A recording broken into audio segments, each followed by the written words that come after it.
नमस्कार, मैं हूं आमिर बेग। आप देख रहे हैं सिटी बुलेटिन न्यूज़। पेश हैं आज के प्रमुख समाचार। जिले के बीकापुर कोतवाली क्षेत्र अंतर्गत गुंधौर गांव में चाचा ने भतीजे की फावड़े से मारकर हत्या कर दी थी। आरोपियों की गिरफ्तारी की मांग को लेकर के आज परिजनों और ग्रामीणों ने मार्ग पर युवक का शव रखकर जाम कर दिया, जिसके बाद मौके पर पहुंची पुलिस ने समझाने बुझाने की कोशिश की, लेकिन आक्रोशित ग्रामीणों ने पुलिस से कहासुनी के बाद पथराव शुरू कर दिया। पथराव में कई पुलिस कर्मचारियों को चोटें आई हैं और पुलिस की गाड़ी भी क्षतिग्रस्त हो गई और उसके शीशे टूट गए। पथराव होने के बाद पुलिस ने बल प्रयोग करते हुए सभी बवालियों को खदेड़ दिया और कड़ी सुरक्षा के बीच शव का अंतिम संस्कार कराया गया। मामला कोतवाली बीकापुर के गुंधौर गांव का है।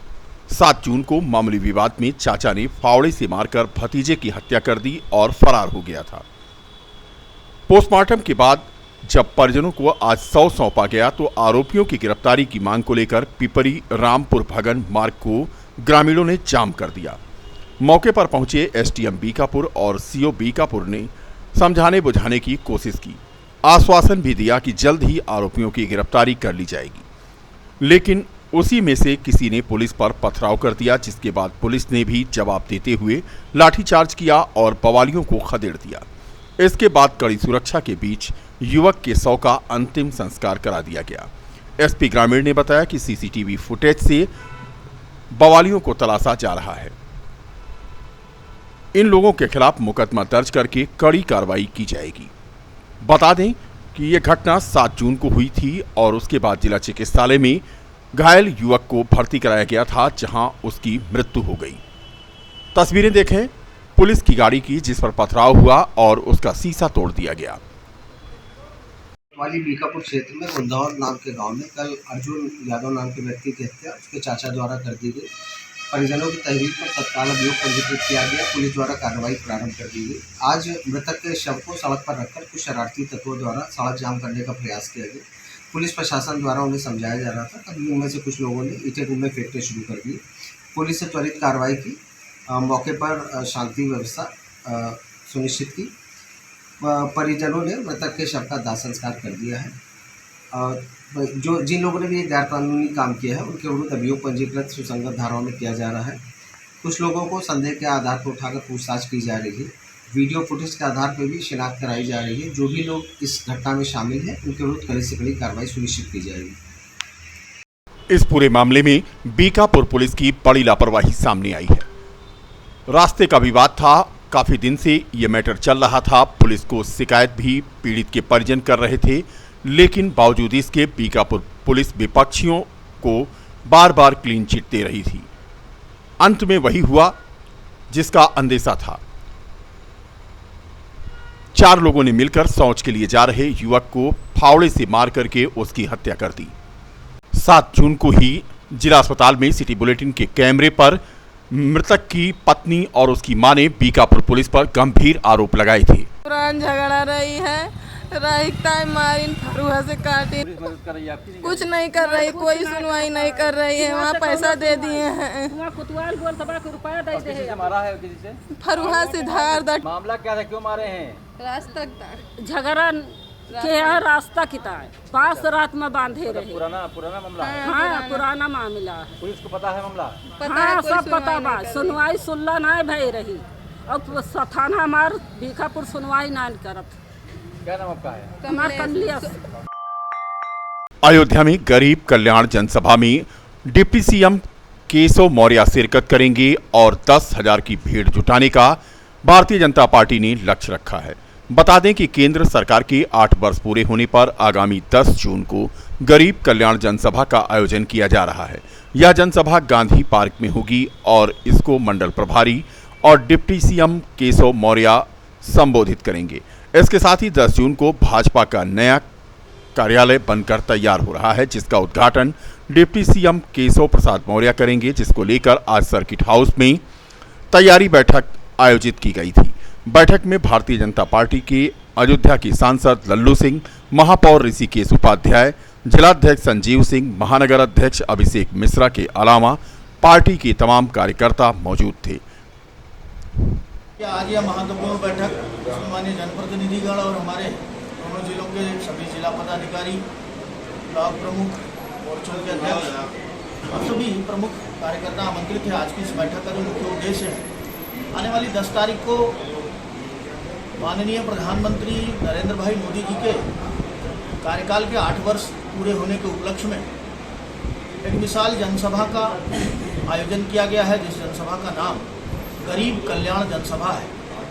इस जनसभा को संबोधित करने के लिए उत्तर प्रदेश के माननीय उप मुख्यमंत्री केशव प्रसाद मौर्य जी पधार रहे हैं। तो उस जनसभा की तैयारियों को लेकर के आज यह बैठक थी और उसमें एक साथ विषय यह भी था कि अयोध्या महानगर और अयोध्या जिले का एक बड़ा कार्यालय यहाँ पर खुलने जा रहा है, जिसका उद्घाटन भी 10 तारीख को वर्चुअल रूप से राष्ट्रीय अध्यक्ष माननीय JP नड्डा जी करने वाले हैं और मैनुअली केशव प्रसाद मौर्य जी उप मुख्यमंत्री उत्तर प्रदेश करने वाले हैं।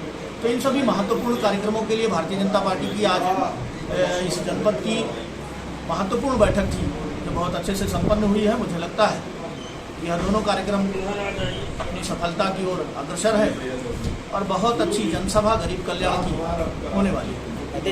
कार्यालय का स्थान कहाँ है? कार्यालय हमारा लखनऊ गोरखपुर हाईवे पर शहादतगंज में स्थित है और वो मल्टी स्टोरी बिल्डिंग बनकर तैयार है। सारी व्यवस्थाएं हो चुकी हैं और समारोह पूर्वक हम उसका उद्घाटन कर रहे हैं। अफवाहों पर विराम लगाते हुए माध्यमिक शिक्षा मंत्री गुलाब देवी ने आज कहा कि यूपी बोर्ड का रिजल्ट 15 जून के बाद आएगा। राज्य मंत्री स्वतंत्र प्रभार गुलाब देवी बुधवार को अयोध्या दौरे पर पहुंची। सर्किट हाउस में मीटिंग लेने के बाद गुलाब देवी ने कहा कि यूपी बोर्ड के रिजल्ट में कोई देरी नहीं हो रही है। 15 जून के बाद रिजल्ट कभी भी आ सकता है। उन्होंने कहा कि पाठ्यक्रम में इस बार थोड़ा बदलाव करते हुए शहीद, वीर और पूर्वजों को शामिल किया गया है। यूपी बोर्ड के रिजल्ट में कोई देरी नहीं हो रही है। बहुत जल्दी 15 के बाद किसी समय भी आ सकता है। यूपी की शिक्षा स्तर को बदलने की क्या योजनाएं हैं? यूपी की जो शिक्षा है उसको इस तरीक़ा से बनाया जाएगा कि बच्चे के व्यक्तित्व का चहुमुखी विकास हो। उनके लिए हर प्रकार की शिक्षा दी जाएगी, चाहे वो रचनात्मक हो, चाहे वो सामाजिक हो, चाहे वो आध्यात्मिक हो। हर प्रकार की शिक्षा उनके लिए दी जाएगी और उनके लिए तकनीकी से लेके मनोवैज्ञानिक सब प्रकार से उन्हें हमें देखना है। जिले के इनायत नगर थाना क्षेत्र के टक्सरा गांव में रहने वाले विकास चौहान की पत्नी अपने घर में खाना बना रही थी कि अचानक उससे सांप ने डस लिया। हालत बिगड़ने पर पति के द्वारा पत्नी को जिला चिकित्सालय लाकर भर्ती कराया गया है, जहां पर उसका इलाज चल रहा है। शहर के निराला नगर में स्थित एक स्कूल की बिल्डिंग पर काम कर रहे 2 मिस्त्री पाड़ टूटने से गिर गए। नगर कोतवाली के निराला नगर में एक स्कूल की गुमटी की दूसरी मंजिल पर पाड़ लगाकर काम कर रहे 2 मिस्त्री अनिल निवासी थाना पटरंगा, दौलत राम दरियाबाद पाड़ टूटने से नीचे गिर गए और घायल हो गए। घायल अवस्था में उन्हें जिला चिकित्सालय लाया गया, जहां पर उनका इलाज चल रहा है। चारा मशीन की चपेट में आकर एक वृद्ध घायल हो गया।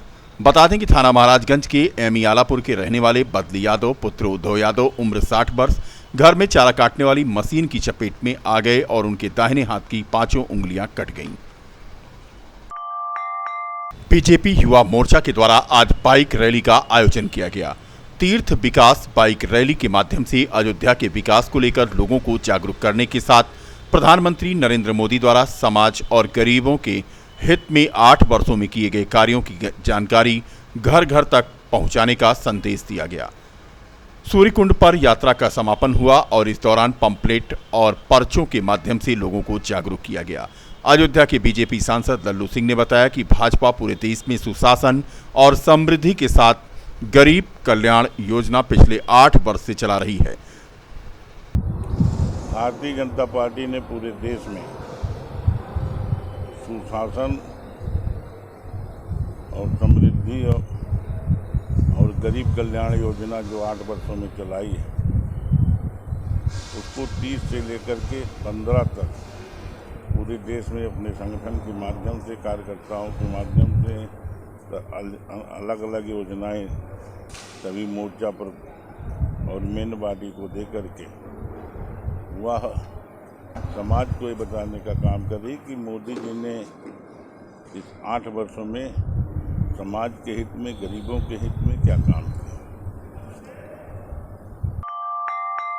पूर्व विधायक और वरिष्ठ भाजपा नेता रामू प्रियदर्शी के देवकाली बाईपास स्थित गैस एजेंसी पर उनकी पुत्री कल्पना प्रियदर्शी की याद में एक श्रद्धांजलि सभा का आयोजन किया गया, जिसमें इंडियन ऑयल परिवार की तरफ से रामू प्रियदर्शी की पुत्री तथा दिवंगत आत्मा की शांति के लिए श्रद्धांजलि सभा आयोजित हुई, जिसमें इंडियन ऑयल परिवार ने नम आंखों से कल्पना प्रियदर्शी को श्रद्धासुमन अर्पित किया। इस मौके पर दिवंगत कल्पना के पिता पूर्व विधायक रामू प्रियदर्शी ने कहा कि उनकी परिवार की बेटी उनका साथ छोड़कर चली गई, उसकी आत्मा की शांति के लिए यह आयोजन किया गया। पूरा कलंदर थाना क्षेत्र के भदरसा एरिया में दबंगों ने दलित के घर में घुसकर मारपीट की और महिलाओं से अभद्रता की। बच्चों के विवाद में बड़े भी शामिल हो गए। मामला पुलिस के पास पहुंचा। पुलिस कोई सुनवाई नहीं कर रही थी तो पीड़ित पक्ष ने अपनी फरियाद सांसद लल्लू सिंह पर लगाई। बता दें कि पूरा कलंदर थाना क्षेत्र के भदरसा का यह मामला है, जहां गैर समुदाय के युवकों के द्वारा एक दलित परिवार के घर में घुसकर महिलाओं के साथ दुर्व्यवहार किया गया और उसके बेटे को पीटा गया। पुलिस द्वारा सुनवाई न करने पर आज सीमा निषाद पीड़िता के साथ दर्जनों गांव की महिलाएं सांसद लल्लू सिंह के आवास पर पहुंची और अपनी फरियाद सुनाकर न्याय की गुहार लगाई। मतलब छोटे छोटे बच्चों के मैटर में बस, और कुछ नहीं लड़ाई हुई, कोई दुश्मनी बच्चों को। कौन लोग हैं जो आपसे लड़ाई कर रहे हैं? आप ये रानू लोग हैं, रिहान है और मुन्ना है और क्या नाम से साबान है और मतलब और भी हम नाम नहीं। कहाँ का मामला है ये भारत कुंड भदरसा फुलवरिया का मामला है सर। कोई FIR कोई थाने पे? हाँ, थाने पे पहले चौकी पे गए, चौकी पे भगा दिए गए, उसका मामला पहले सुना गया। मेरा मामला कुछ नहीं हुआ, कहीं थाने जाओ। यहाँ से पूरा कलंदर से एक जीप गई, 2 महिला थी और 3 पुरुष थे, मतलब जेंट्स में। हमको बैठाया गाड़ी पे, कहीं FIR गाड़ी पे जीप पे बैठाए पूरा कलंदर वाले और बोलने लगे कि तुम चलो, अभी एप्लीकेशन थाने में पहुंच जाएगा। हमको लाके पूरा कलंदर थाने में रोका। फिर उसके बाद एप्लीकेशन कौन लिखा, कैसे गया, उसमें मेरा मामला एकदम खत्म कर दिया उसी पर। आपके क्षेत्र के विधायक हैं अमित सिंह है, क्या उससे मिलेंगे बीजेपी? उनसे बात भी नहीं हुई, हम लोग उतना मिलेंगे नहीं। हम किससे मिलने हैं? हम तो अपने सांसद जी से, लल्लू सिंह विधायक। क्या कहा सांसद? उनने कहा कि अभी हम बेटा फोन करा दिए, तुम्हारा काम हो जाएगा। क्या नाम है आपका? सीमा निषाद। कितने संख्या में आप लोग आए हो? कम से कम है, कितनी संख्या है? 20-25 लोग आए हैं सर। निषाद हुआ?